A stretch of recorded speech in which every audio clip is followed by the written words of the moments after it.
మోకాల నొప్పులకు ఎటువంటి సర్జరీ లేకుండా ఎపియాన్ పెయిన్ క్లినిక్ అందిస్తున్న అత్యాధునిక చికిత్స.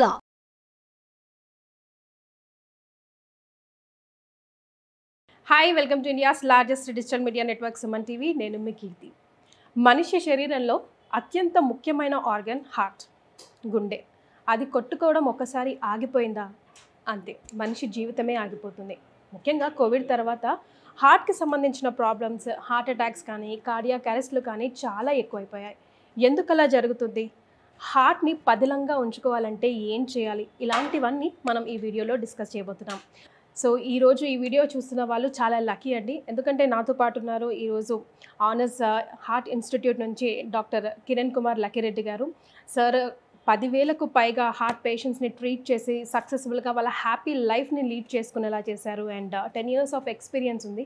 సో ఈ వీడియో ద్వారా అసలు హార్ట్ ప్రాబ్లమ్స్ ఎందుకు వస్తున్నాయి, రాకుండా ఏం చేయాలి అన్న విషయాలన్నీ కిరణ్ కుమార్ గారిని అడిగి తెలుసు. నమస్తే సార్. నమస్తే అండి. Sir, as I just said, మనిషి హ్యూమన్ బాడీ అయితే ఆఫ్టర్ కోవిడ్ బిఫోర్ కోవిడ్ అని మాట్లాడుకోవాల్సిన పరిస్థితి అయితే వచ్చింది. హౌ అబౌట్ హార్ట్ పరిస్థితి కూడా అంతే అంటారా? యా, బట్ హార్ట్కి ప్రీ కోవిడ్ పోస్ట్ కోవిడ్ అనేది మైల్డ్ బిట్ ఓన్లీ, కొంచెం మాత్రమే తేడా ఉంది. బట్ దానికంటే మనం గ్రాస్గా చూస్తే గుండె జబ్బుల యొక్క మరణాలు అనేది నెంబర్ 1 ప్రపంచంలో కల్లా ఎక్కువ మరణాలు అనేది గుండె జబ్బుల వల్లనే జరుగుతున్నాయి. ఇది first place.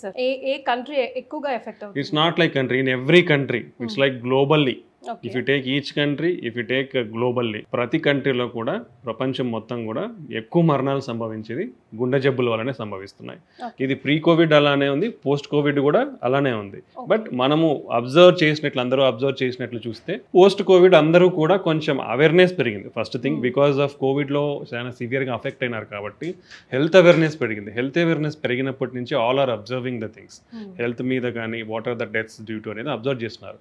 So in that way మనం అందరం కూడా కొంచెం మీడియాలో కానీ ఇంత గుండె జబ్బుల యొక్క మరణాలు అనేది ఫ్రీక్వెంట్గా చూస్తున్నాం. అది యంగ్స్టర్స్ కానివ్వండి, లేదంటే హెల్తీ ఫిట్ ఇండివిజువల్స్ కానివ్వండి, అందరిలోనూ చూస్తున్నాం.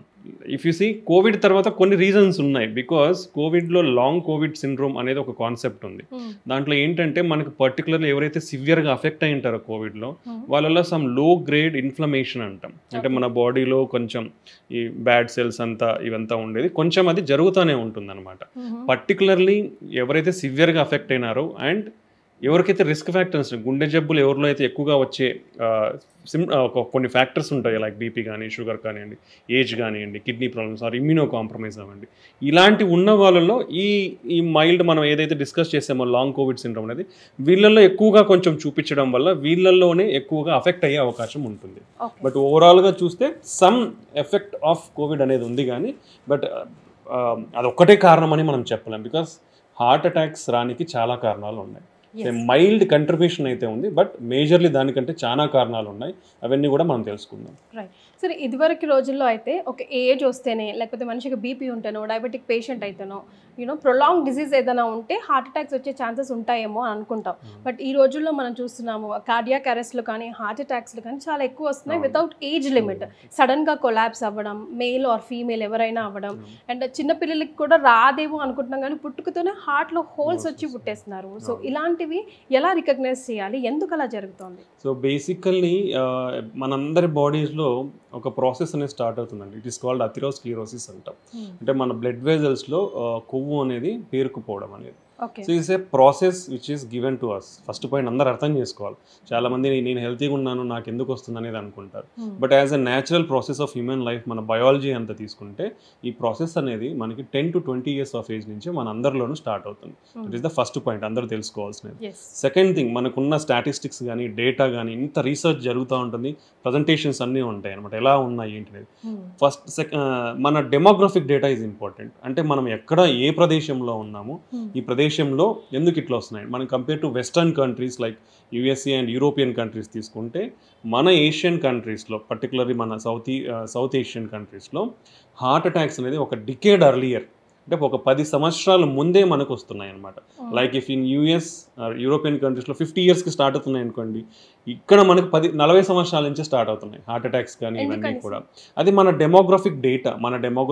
అంటే మన డెమోగ్రఫిక్స్లో ఏముంటాయండి, లైఫ్ స్టైల్ ఉంటుంది, జెనెటిక్స్ ఉంటాయి, పొల్యూషన్ ఉంటుంది, ఇలా ఎన్విరాన్మెంటల్ ఫ్యాక్టర్స్ ఉంటాయి. So everything is interlinked. ఒక దాని వల్ల అని చెప్పలేం, ఎవ్రీథింగ్ ఈజ్ ఇంటర్లింక్డ్. ఓకే, దీనివల్ల మనకి మన డెమోగ్రఫిక్ డేటానే వీఆర్ అట్ హై రిస్క్. ఇది అందరూ తెలుసుకోవాలి. మనందరం కూడా we're at high risk of getting heart problems వచ్చేదానికి మనం చాలా రిస్క్లో ఉన్నాం because of our demographic data. మనం ఈ ప్రదేశంలో నివసిస్తున్నాం కాబట్టి మనకు ఆ రిస్క్ ఉంది, ఫస్ట్ థింగ్. సెకండ్ థింగ్, మనకున్న డేటా ప్రకారం ఏంటంటే 30 సంవత్సరాల నుంచి 40 సంవత్సరాల మధ్యలో ఇప్పుడున్న డేటా మనకు స్టాటిస్టిక్స్ అన్ని చూసుకుంటే ఈ 30 సంవత్సరాల నుంచి 40 సంవత్సరాల మధ్యలో రిస్క్ ఫ్యాక్టర్స్, ఇంతకుముందు బీపీ షుగర్లు అంటే ఏజ్ ఉంటేనే వస్తాయి, లేదంటే ఒక 50 సంవత్సరాల తర్వాత 60 సంవత్సరాల తర్వాతనే వచ్చేది అనేది ఉండేది. ఇప్పుడు అవన్నీ మారిపోయినాయి because of lot of things. I particularly mention life style. మనం అందరం చూస్తున్నాం ఏ లైఫ్ స్టైల్లో మనమే బతుకుతున్నామని. మనం రిట్రోస్పెక్టివ్గా మనం థింక్ చేస్తే వీ నో ఎవ్రీథింగ్. మనం ఆలోచిస్తే మనకే తెలుస్తుంది ఎందుకు ఇలా అనేది. సో 30 to 40 years మధ్యలోనే చాలామందికి బీపీ, షుగర్, కొలెస్ట్రాల్ ప్రాబ్లమ్స్ ఇవన్నీ వచ్చేస్తున్నాయి. సెకండ్ థింగ్, ఇవన్నీ ఎందుకు పెరిగినాయి అనే దానికి ఒబిసిటీ, అబ్డామినల్ ఒబిసిటీ అంటే ఊబకాయం అంటాం. ఈ ఊబకాయం అనేది పెరుగుతూ ఉంది, పిల్లల్లో పెరుగుతూ ఉంది, పెద్దవాళ్ళలో పెరుగుతూ ఉంది, పర్టికులర్లీ ఫీమేల్స్లో ఎక్కువ అవుతూ ఉంది. మరి దీనికి రావడానికి కారణం ఏంది? ఊబకాయం అనేది our less activity. First thing is less activity, less activities. ఇప్పుడు సెడెంటరీ లైఫ్ స్టైల్స్ అయిపోయినాయి అందరికి. లైఫ్ సాఫ్ట్వేర్స్ వెళ్ళినా అనుకోండి కూర్చొనే ఉంటారు, లేదా అదర్ జాబ్స్ అనుకోండి. Majority of the jobs nowadays are sitting jobs. Every ప్రొఫెషన్లో majority jobs are sitting jobs. So where is the time to work? So you have to create time. మనం time కుదుర్చుకోవాలి. ప్రతిరోజు మినిమం ఒక 30 to 60 minutes ఎక్సర్సైజ్కి కేటాయించాలి. అది తగ్గిపోయింది. Second thing, food habits.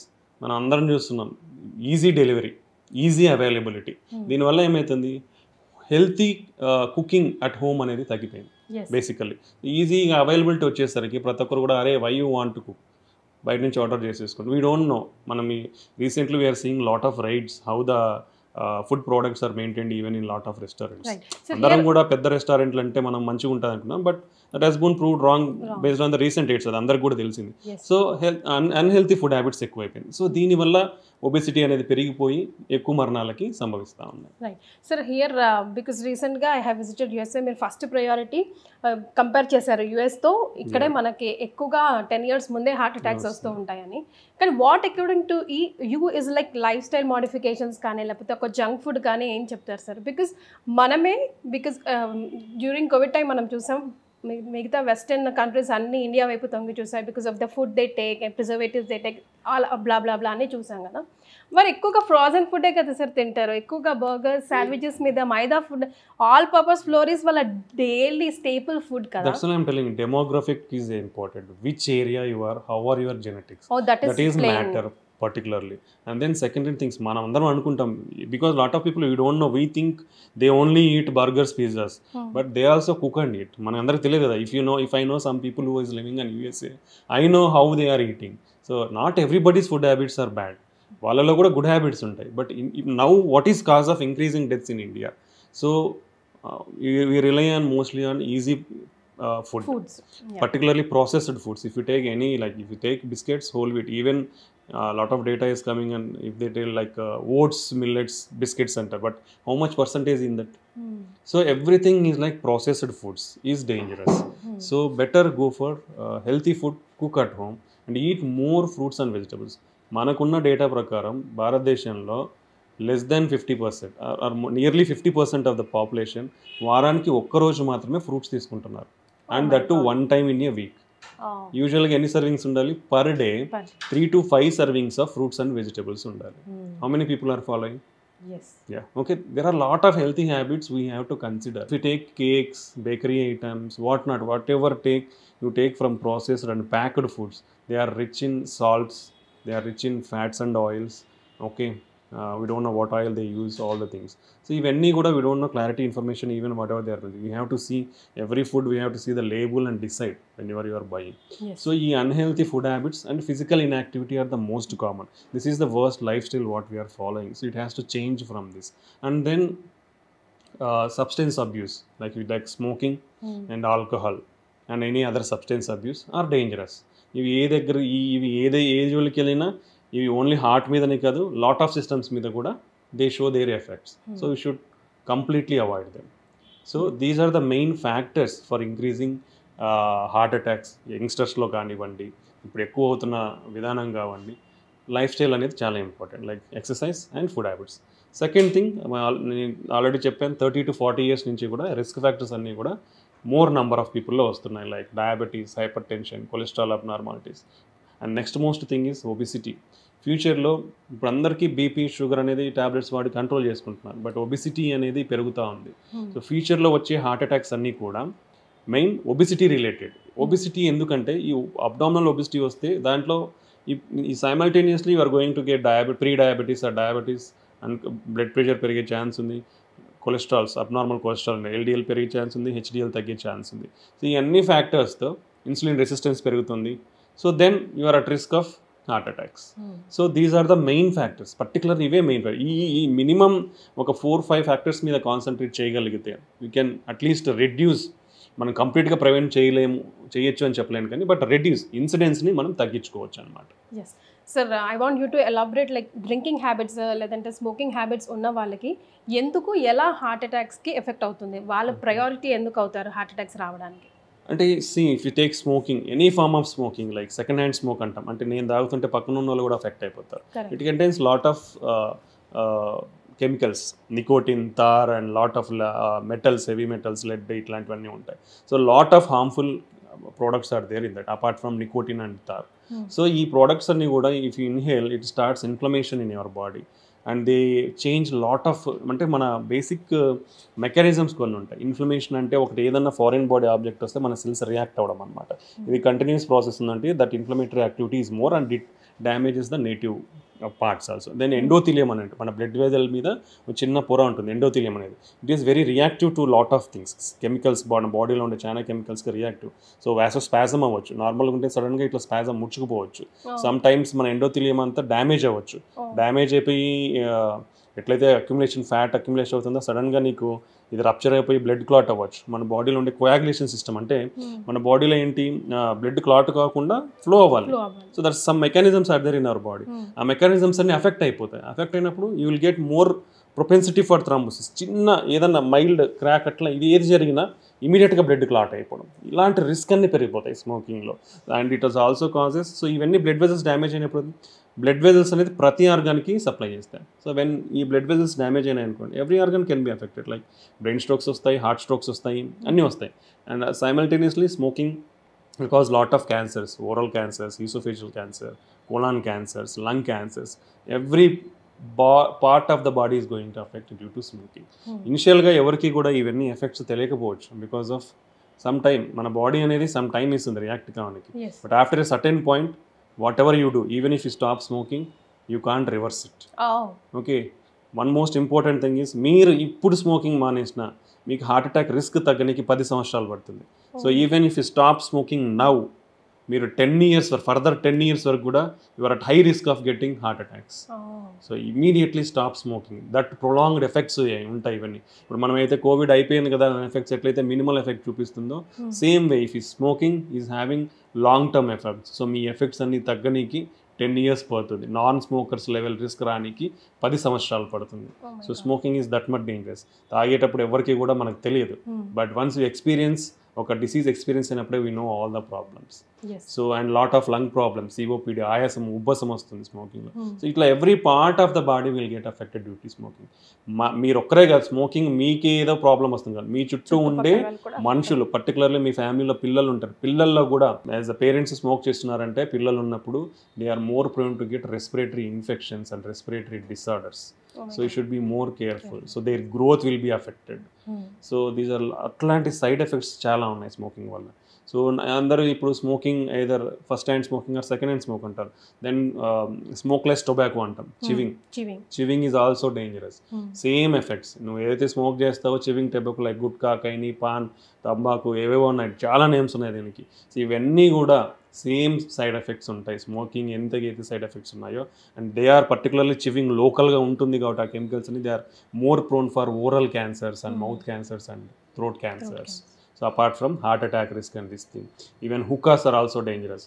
Routine cigarette smoke కంటే కూడా ఎక్కువ నికోటిన్ కంటెంట్ అనేది ఉంది. So even hookahs are dangerous, even electronic cigarettes are dangerous. Every study whatever it is shown ఇవన్నీ కూడా స్మోక్లెస్ అని చెప్తారు కానీ but the studies and investigations I found that దీంట్లో కూడా huge amounts of nicotine and harmful chemicals ఉన్నాయి.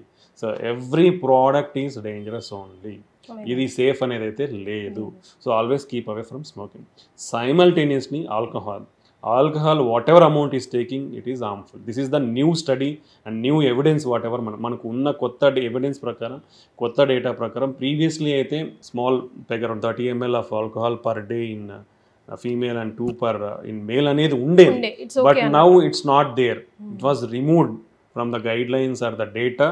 Any amount of alcohol is damage to your body organs. So this is remember. So ఆల్కహాల్స్లో కూడా particularly binge alcohol drinking చేస్తారు. That is more dangerous. Suddenly you are more prone to get heart rate abnormalities ఎక్కువ అయ్యే chance ఉంటుంది. So heart rate సడన్గా పెరిగిపోతాయి. So heart rate సడన్గా పెరిగిపోయినప్పుడు death risk కూడా ఉంటుంది. So this is more danger. So binge alcohol drinking is completely unavoidable, avoid చేయాల్సిన విషయం. సెకండ్ థింగ్, మన హార్ట్ మజిల్ అనేది వీక్ అవుతుంది. ప్రొలాంగ్డ్ క్రానిక్ డ్రింకర్స్లో హార్ట్ మజిల్ అనేది వీక్ అవుతుంది. ఆల్కహాలిక్ కార్డియోమైపతి అంటాం. అయిపోయి మన గుండె అనేది ఉబ్బిపోతుంది. ఉబ్బిపోయి హార్ట్ ఫెయిల్ అవుతుంది. హార్ట్ పంపింగ్ అనేది తగ్గిపోతుంది. హార్ట్ పంపింగ్ తగ్గిపోయినప్పుడు you will get all the symptoms. ఆయాసం వస్తుంది, కాళ్ళ వాపులు వస్తాయి, మీ ఫ్యాటిక్ వస్తుంది, ఏం పనులు చేసుకోలేరు, మొహాలు అన్నీ ఉబ్బిపోతాయి. సో వన్స్ ఇవన్నీ కూడా ఇర్రివర్సబుల్ స్టేజ్ ఉన్నప్పుడే, అంటే అది రాకముందే, ఏదైతే రివర్సబుల్ స్టేజ్ వరకు ఉన్నప్పుడే మీరు కంప్లీట్గా మానేస్తే నార్మల్ అయ్యే ఛాన్స్ ఉంది. బట్ ఎప్పుడైతే ఇర్రివర్సబుల్ స్టేజ్, రిపేర్ చేయలేని స్టేజ్కి మీరు తాగి వెళ్తే మాత్రం you can't reverse the heart pumping function to normal in alcoholics. And వీళ్ళు బంద్ తాగడం వల్ల ఫుడ్ సరిగ్గా తీసుకోకపోవడం వల్ల విటమిన్ డెఫిషియన్సీస్ ఉంటాయి, పర్టికులర్ థైమిన్ డెఫిషియన్సీ. దానివల్ల కూడా the heart will affect. This called dry and wet beri అంటాము. సో హార్ట్ అఫెక్ట్ అవుతుంది. సో అండ్ దెన్ వాళ్ళు కూడా they are more prone to get liver problems, pancreatitis, cirrhosis of the liver, pancreatic cancers. Okay, ఇవన్నీ కూడా alcohol వల్ల side effects ఉన్నాయి. So any amount of alcohol is dangerous. So అలవాటు ఉన్న వాళ్ళు kindly slowly reduce your amount and try to stop completely. So that the way you can save your health and body organs. That is most important. So both smoking and alcohol are dangerous. So ఇంత time తీసుకొని ఇంత స్ట్రెస్ఫుల్గా every point చెప్తున్నారంటే దాంట్లో ఎంత బలం ఉందో అర్థమవుతుంది sir. Like wise let's speak about like diabetics and BP ఉన్న వాళ్ళకి హార్ట్ అటాక్స్ రావాల్సిందేనా? ఇక్కడ నేను ఇంకో పాయింట్ కూడా యాడ్ చేయాలనుకుంటున్నాను సార్. లైక్ జెనెటిక్ ప్రాబ్లమ్స్ అని కూడా మనం చెప్తూ ఉంటాం, జెనెటిక్గా ఉన్నా కూడా వస్తుందని. ఒక ఫ్యామిలీలో ఒక మనిషి ఉన్నాడు, లైక్ ఫర్ ఎగ్జాంపుల్ ఫాదర్ ఉన్నాడు, తనకి ఆల్రెడీ అన్ని అలవాట్లు ఉన్నాయి, హీ హ్యాస్ హార్ట్ ప్రాబ్లం అనుకోండి. ఆ సన్కి ఆ కూతురుకో కంపల్సరీ రావాల్సిందేనా, even though they don't have any habits because of genetic reason? Genetics is very important అండి. ప్రీవియస్గా మనకి హై రిస్క్ తీసుకుంటే ఫస్ట్ డయాబెటీస్ తీసుకుంటాం. మీరు అడిగినట్లు diabetes are the very high risk for heart attacks and heart problems because of lot of mechanisms. Even with control డయాబెటీస్లో కూడా ఏమవుతుందంటే, చిన్నగా ఎక్స్ప్లెయిన్ చేయగలమా సార్ హౌ ఇట్ ఎఫెక్ట్స్ అన్నది? మనకి చెప్పాను నేను, ఇన్ఫ్లమేషన్ అనేది ఒక కాంపోనెంట్ ఉంటుంది ప్రతిదానికి కూడా. అంటే మన సెల్స్ ఎలా రియాక్ట్ అవుతాయి అనేది. సో ఈ లో గ్రేడ్ ఇన్ఫ్లమేషన్ అనేది ఈవెన్ కంట్రోల్డ్ షుగర్ ఉన్న వాళ్ళలో కూడా ఇది ఒక ప్రాసెస్ కంటిన్యూస్గా ఉంటుంది. Okay, this is one of the factor. So ఇదేమవుతుంది, ఈ లో గ్రేడ్ ఇన్ఫ్లమేషన్లో కూడా కంట్రోల్గా ఉంటే కూడా కొలెస్ట్రాల్ అక్యుములేషన్ అనేది అవుతుంది. ఈ సెల్స్ అనేది వచ్చి డ్యామేజ్ జరుగుతా అనేది ఎండోథీలియం, మనం ఒక పొర ఉంటుందని ఆ పొరలో అక్యుములేషన్ అవ్వడం, ఫ్యాట్, స్మాల్ క్రాక్స్ కానీ ఇట్లాంటివి రావడం ఇవి జరుగుతూ ఉంటుంది. రెండోది డయాబెటిక్స్లో మనకి బ్లడ్ క్లాటింగ్ కూడా కొంచెం ఎక్కువ అయ్యే ఛాన్స్ ఉంటుందన్నమాట. ఇది సెకండ్ కాంపోనెంట్. దెన్ మనకి ఇన్సులిన్ రెసిస్టెన్స్ దానివల్ల, దెన్ ఈ అడ్వాన్స్డ్ గ్లైకేషన్ ఎండ్ ప్రోడక్ట్స్ అంటాం. సో దానివల్ల ఇవన్నీ ఇన్ఫ్లమేషన్, వెజల్ డ్యామేజ్ ఇవన్నీ జరుగుతూ ఉంటాయి. దెన్ మన షుగర్ వల్ల నర్వ్స్ కూడా ఎఫెక్ట్ అవుతాయి. సో ఆటోనామిక్ నర్వస్ సిస్టమ్ అంటాం. అంటే ఈ సిస్టమ్ అనేది మన హార్ట్ రేట్ కానీ బ్లడ్ ప్రెషర్ని కానీ మెయింటైన్ చేస్తూ ఉంటుంది. సో ఈ నర్వ్స్ ఎఫెక్ట్ అయినప్పుడు, హార్ట్ నర్వ్స్ ఎఫెక్ట్ అయినప్పుడు there variations in the heart rate and blood pressure కూడా ఉండే ఛాన్స్ ఉంటుంది. So because of all these mechanisms, so blood clotting tendency increase అవ్వడం, ఈ వాస్కులర్ డ్యామేజ్ అనేది జరగడం, లో గ్రేడ్ కంటిన్యూస్గా బీపీ, మ్యాక్సిమం బీపీ, షుగర్ ఉన్న వాళ్ళలో బీపీ కూడా ఉండే ఛాన్స్ ఉంటుంది. సో స్మాల్ వెజల్స్ కూడా అఫెక్ట్ అవుతాయి వీళ్ళలో. సో ఈ అన్ని మెకానిజమ్స్ వల్ల షుగర్ ఉన్న వాళ్ళు ఈవెన్ కంట్రోల్డ్ ఉంటే కూడా హార్ట్ అటాక్స్ వచ్చే ఛాన్స్ ఉంటుంది. అదే అన్కంట్రోల్డ్ ఉంటే మాత్రం డెఫినెట్లీ హై రిస్క్ అండి, కంపల్సరీ హై రిస్కే ఉంటారు వాళ్ళు.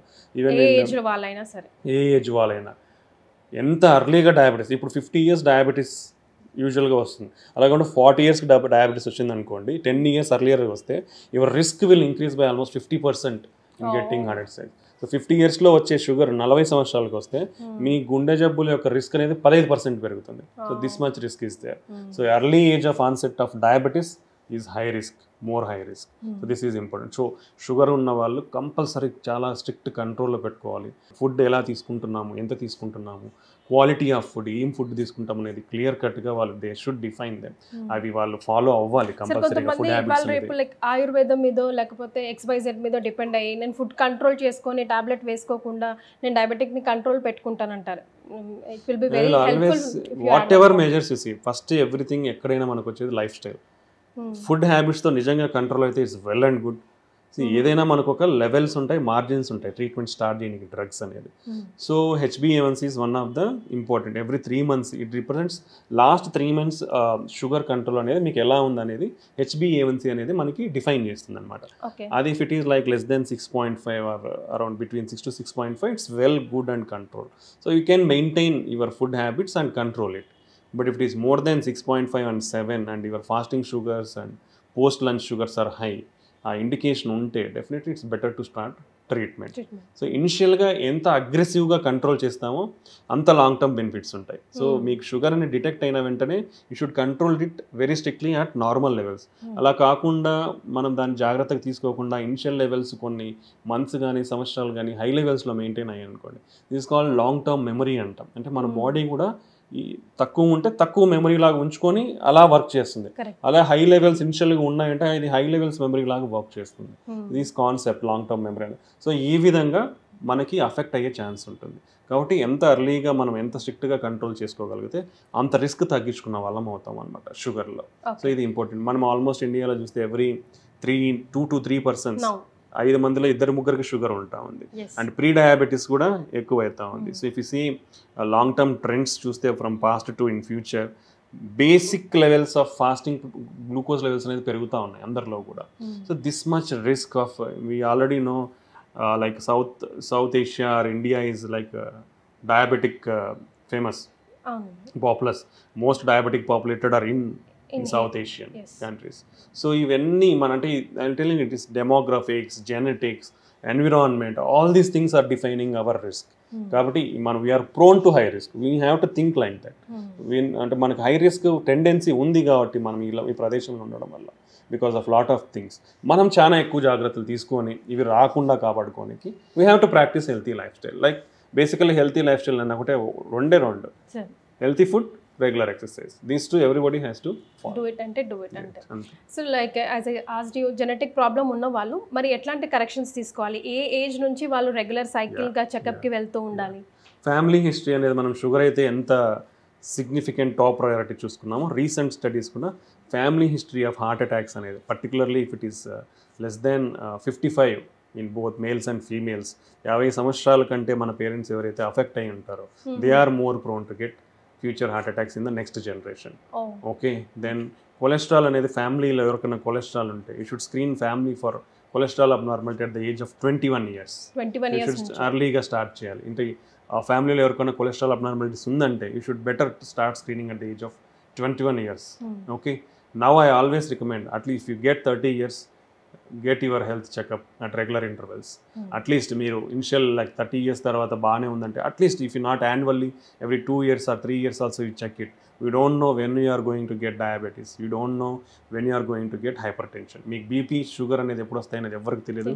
50% of the people are undiagnosed and undetected. BP sugar అనేది చాలా మందిలో డయాగ్నోస్ కావట్లేదు, డిటెక్ట్ కావట్లేదు, ఎందుకంటే మన టెస్టింగ్ పోవట్లేదు కాబట్టి. ఈ అన్డిటెక్టెడ్ పాపులేషన్ అనేది కూడా ఎక్కువ ఉంది. That's why they are presenting suddenly with heart attacks కానీ బ్రెయిన్ స్ట్రోక్స్ కానీ అదర్ ప్రాబ్లమ్స్తో ప్రజెంట్ అవుతున్నారు. So better you screen once in a year. Spending for your health is a very good thing. It doesn't cost you much. Now lot of hospitals or diagnostic centers, everybody is offering some health packages at a very low cost. Even very non-affordable people కూడా అవన్నీ అందుబాటులోకి వస్తున్నాయి. If not, lot of hospitals, government setups, everything is there. So everybody can check their health at least once in a year. So that you know మీకు BP వచ్చే chance ఉందా, sugar వచ్చే chance ఉందా, kidney problems ఏమైనా బయటపడతాయి, thyroid problems బయటపడతాయి, మీ blood problem anaemia ఉంటే బయటపడుతుంది. ఓకే, ఇలాంటి కామన్ కొలెస్ట్రాల్ అబ్నార్మాలిటీ ఉంటే బయటపడుతుంది. ఇలాంటి కామన్ థింగ్స్ అన్నీ మనకి అర్లీగా తెలుసుకోవడం వల్ల we can take good precautions. అవి కంట్రోల్ చేసుకోవడంలో కానీ ఎక్కువ అవ్వకుండా కానీ మనం చాలా ప్రికాషన్స్ తీసుకోవచ్చు అనమాట. So this is compulsory. So family history particularly ఎవరికైతే లెస్ దాన్ 55 years పేరెంట్స్లో ఈ ప్రాబ్లమ్స్ ఉంటే వాళ్ళు రిస్క్లో ఉంటారు కాబట్టి compulsory better you do after 30 years regular health checkups. Sir heart attacks, cardiac arrest రెండింటికి డిఫరెన్స్ ఏంటి, ఎలా గుర్తించాలి? హార్ట్ అటాక్ అనేది మనకి ఇప్పుడు హార్ట్ ఉంటుంది, హార్ట్ మీద అంటే ఉపరితలం పైన బ్లడ్ వెజల్స్ ఉంటాయి, అంటే రక్తనాళాలు ఉంటాయి. మనకి బాడీకి బ్లడ్ అయితే ఎలా సప్లై అవుతుందో గుండెకి కూడా బ్లడ్ సప్లై అనేది అంత important. So left side 2 vessels ఉంటాయి, రైట్ సైడ్ 1 వెజల్ ఉంటుంది. సో ఈ బ్లడ్ వెజల్స్లో కొలెస్ట్రాల్ అక్యూములేషన్ అయ్యి అండ్ ఆ కొలెస్ట్రాల్ ప్లాక్ ఏదైతే ప్లాక్ అంటాం దాని ఆ పొర ఉండేది రప్చర్ అయిపోయి సడన్గా బ్లడ్ క్లాట్ అవుతుంది. ఈ బ్లడ్ క్లాటింగ్ అనేది సడన్గా అవుతుంది అనమాట. సో ఈ సడన్గా వచ్చేదాన్ని మనం అక్యూట్ హార్ట్ అటాక్ అంటాం. ఓకే, ఇది హార్ట్ అటాక్ అంటే ఈ బ్లడ్ వెజల్స్లో బ్లాక్ వచ్చేదాన్ని హార్ట్ అటాక్ అంటాం. కార్డియాక్ అరెస్ట్ అంటే ఈజ్ నథింగ్ బట్ మీ గుండె సడన్గా ఆగిపోతుంది. It's like sudden loss of your life, అది maybe transient or permanent. Okay, so cardiac arrest అనేది సడన్గా గుండె ఆగిపోతుంది. గుండె ఆగిపోతే అవుతుంది బ్లడ్ సర్క్యులేషన్ అని జరిగింది. బ్లడ్ సర్క్యులేషన్ జరిగినప్పుడు బ్రెయిన్ ఓంట్ ఫంక్షన్ అని no organ in the body function, that literally like death. So ఈ కార్డియాక్ అరెస్ట్ అయినప్పుడే మనకు ఉన్న only one primary basic treatment modality అంటాం, that is called CPR, basic life support, BLS or CPR అంటే cardio pulmonary resuscitation అంటాం. అంటే మన main ఏంటి important, oxygen important. Then oxygen body మొత్తం అందాలంటే ఏం చేయాలి, పంపింగ్ అవ్వాలి. సో బ్లడ్ సర్క్యులేషన్ అయితేనే ఆక్సిజన్ అనేది ప్రతి ఒక్క సెల్కి అందుతుంది మన బాడీలో. సో ఫస్ట్ మెయిన్ కాంపోనెంట్ అనేది సర్క్యులేషన్, అంటే అది సర్క్యులేషన్ అవుతూనే ఆక్సిజన్ అందుతుంది. కాబట్టి ఎనీ పేషెంట్ మనం 3 కాంపోనెంట్స్ ఎవరైనా సడన్గా అన్కాన్షియస్గా పడిపోయినారు, పలుకుతున్నాడా లేదా రెస్పాన్స్ ఉందా లేదా బాడీలో ఎక్కడన్నా చెస్ట్ చేస్తాం, నో రెస్పాన్స్. దెన్ మనం బ్రీతింగ్ మనకు తెలుస్తుంది కదా, బ్రీతింగ్ చెస్ట్ రైజ్ చూస్తాం, బ్రీతింగ్ చేస్తున్నాడా లేదా అని తెలుస్తుంది, బ్రీతింగ్ లేదు. నెక్స్ట్ కామన్ సింపుల్ మనం ఇక్కడ మనకి ట్రకీ అంటాం, విండ్ పైప్ ఉంది, విండ్ పైప్ చూస్తే ఇక్కడ ఒక మజిల్ ఉంటుంది, ఈ రెండింటి మధ్య చేయి పెడితే మన పల్స్ మనకు తెలుస్తుంది. ఎనీబడి కెన్ డూ దట్, మీరు ట్రై చేయొచ్చు. Pulse, how to test your pulse, ఇక్కడ పెడితే పల్స్ తెలుస్తుంది. ఓకే, ఆ పల్స్ ఉందా లేదా, it is called central pulse అంటాం. సో ఆ పల్స్ ఉందా లేదా చూడాలి. సో ఈ 3 లేకుంటే ఇమీడియట్గా చెస్ట్ కంప్రెషన్స్ అనేది స్టార్ట్ చేయాలి. లేకుంటే సో ఈజ్ నాట్ రెస్పాన్సివ్, పలకట్లేదు, బ్రీతింగ్ లేదు, అంటే మనం చెస్ట్ రైస్తో చూస్తాము. దెన్ పల్స్ చూస్తాం, పల్స్ లేదు. ఈ 3 లేదంటే లంగ్ ఫంక్షన్ లేదు, హార్ట్ ఫంక్షన్ లేదు. సో ఈ 2 లేనప్పుడు బ్రెయిన్ ఫంక్షన్ అవ్వదు. So he won't be responsive. ఈ 3 లేనవి కాబట్టి immediately you have to start chest compressions. నిమిషానికి 100 చెస్ట్ కంప్రెషన్స్ చేయాలి. Okay, that much 100. So this is basic life support. ఇదంతా చేయడానికి ఎంత టైం ఇస్తారు సార్? హార్డ్లీ షుడ్ ఈ 3 ఎవాల్యుయేట్ చేయడానికి 10 secondsలో నువ్వు ఐడెంటిఫై చేయాలి. 10 secondsలో ఇవన్నీ మీరు చూసి లేకుంటే ఇమీడియట్గా సిపిఆర్ చేయాలి. That much immediate response is needed. ఇది ప్రతి ఒక్కరూ ట్రైన్ అవ్వగలరు. బేసిక్ లైఫ్ సపోర్ట్ అనేది every human being on the earth, every adult person at least they should be trained in this. మనకి లాట్ ఆఫ్ వీడియోస్ ఉంటాయి and lot of people are giving training programmes also. You can get even BLS certification from standard academies. ఇవన్నీ programmes ఉన్నాయి. So everybody is better to be train so that you can save at least 1 life in your lifetime on one day. Very true. So this is very important aspects. Manam lot of, if you see, public education is more important to save lives. So in this into itlant scenarios lo, so it's better. You can see videos man YouTube lo chusna, lot of doctors have been kept videos or animation videos, everything మనకు available ఉంటుంది. At least gain some knowledge. మీరు ఎప్పుడన్నా ఇట్లాంటి scenario experience అయితే ఈ 3 components check చేయండి, CPR అనేది start చేయండి, ఇమీడియట్గా activate the like 108 is our emergency system, immediately call. And ఈ సిపిఆర్ అనేది కూడా సింగిల్ పర్సన్ కంటిన్యూస్గా చేయలేరు. Hardly you can do only for 5 minutes because it requires that much energy. So you can better you regroup people, మీకు దగ్గరలో ఎవరన్నా అంటే you can take help and continue that. Interruptions ఉండకూడదు. If you do without interruptions, మీరు ఒక 1 minute 2 minutes interrupts వచ్చినా effective కాదు. Without interruptions అనేది చేయాల్సి ఉంటుంది. సిపిఆర్ అనేది అంత ఎఫెక్టివ్గా చేయగలిగితేనే you can bring back life. So everybody is better to be trained in this. So ఇది హార్ట్ అటాక్కి కార్డియాక్ అరెస్ట్కి ఉన్న డిఫరెన్స్. సో అక్కడ పర్సన్ రెస్పాండ్ అవుతే okay, what if it is not responding for CPR also? You need to activate the emergency system. Till that emergency system comes, you better continue that. In case for supportive airway antam, breathing, manamu mouth to mouth breathing is the only the thing you can do it. అది చేయరు కాబట్టి యూజువల్గా you can keep some kerchief కానీ అట్లా అడ్డం పెట్టి వీలైతే మనం ఎయిర్ కూడా ఇవ్వచ్చు అనమాట. సో ఈ 2 చేయొచ్చు అనమాట. ఓకే, సో ఈ టైంలో సుమన్ టీవీ చూస్తున్న వాళ్ళందరూ నా దృష్టిలో రియలీ లక్కీ ఫెలోస్ అండి. ఎందుకంటే ఎంత ఇంపార్టెంట్ ఇన్ఫర్మేషన్ సార్ ఇచ్చారో. అందరూ ఈ వీడియోని సేవ్ చేసుకోవాల్సిందే. బికాజ్ అండ్ అందరూ ఆరోగ్యంగా ఉండాలి అని అంటే ఫస్ట్ ఫిట్ అన్నది ఇప్పుడు డెఫినేషన్ 6 ప్యాక్స్ 8 ప్యాక్స్ అస్సలు కాదండి. సార్ ఎన్నో విషయాలు చెప్పారు. ఆ విషయాలన్నీ పరిగణలోకి తీసుకుంటేనే ఒక మనిషి ఫిట్ అని. మరి ఆ ఎన్నో విషయాల్లో మనం ఎన్ని విషయాలన్నీ పాటిస్తున్నాం, మనం ఎంత ఫిట్గా ఉన్నాము, డెఫినెట్గా మనకు మనం తొంగి చూసుకోవాల్సిందే. లైఫ్ని హ్యాపీగా ఉంచుకోవాల్సిందే. ఎందుకంటే ఎప్పుడన్నా prevention is better than cure కదా. అలాగే ఉంటారని మనస్ఫూర్తిగా కోరుకుంటుంది మీ కీర్తి.